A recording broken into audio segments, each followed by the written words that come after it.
What's up guys, Striker here, and today I'm going to be going over my playstyle on how to play with one of the most underused weapons in Valorant, the Stinger.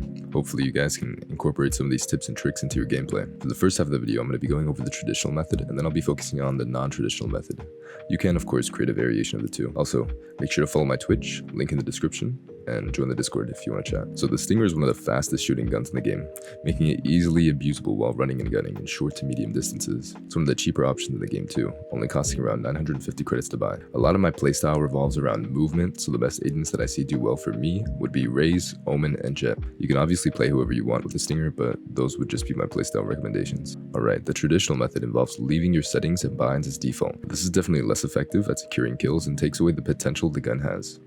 The non-traditional method unlocks the gun's full potential and actually makes it useful under the right conditions. To enable this, we're going to go to our binds and put the aim down sights to hold. After that, set both your alternate fire and regular fire to the same button. Alright, going back to the regular method. You're going to want to think about the situations you're putting yourself in and give yourself an advantage. If you have info and know where an enemy is, you want to run and gun them at the right distance. I've noticed that a lot of players don't tend to use all their utility to secure a kill, so if you have utility and it gives you an advantage, use it.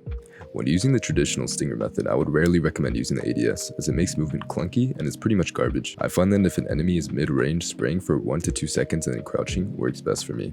Jiggle peeking and spraying is surprisingly underused. This gun is a monster when jiggling and can get some pretty nice kills. A pretty big flaw that the Stinger has is its range. When using this method, try to never take a long range fight, as you're most likely gonna lose it. The non-traditional method makes this eco weapon leagues better. When using this method, your movement becomes much crispier, allowing for better strafing and long distance fights. The Stinger definitely is not meant for long range duels whatsoever, but it's much more likely to win a fight through this firing technique. This tech can be applied to any map and can serve as a tool to win eco rounds.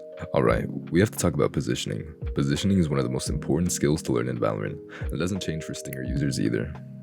Positioning with an Op or Vandal will be much different compared to with the Stinger, as you aren't able to one-tap a potential enemy. Positioning with the Stinger is different, as close angles are going to be used much more for a damage per second advantage. Not only are we going to wait for sound cues and use close angles to our advantage, we're also going to use movement and run and gun. This will allow us to take fights against stronger weapons such as Vandals and Phantoms with a lower chance of failure.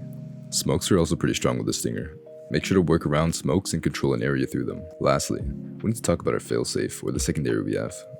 There are a lot of choices that a player can make, but my go-to is the shorty. It allows for quick plays after I run out of bullets with the Stinger, and it's a quick pull animation. You'll see me use this a lot during any of my streams.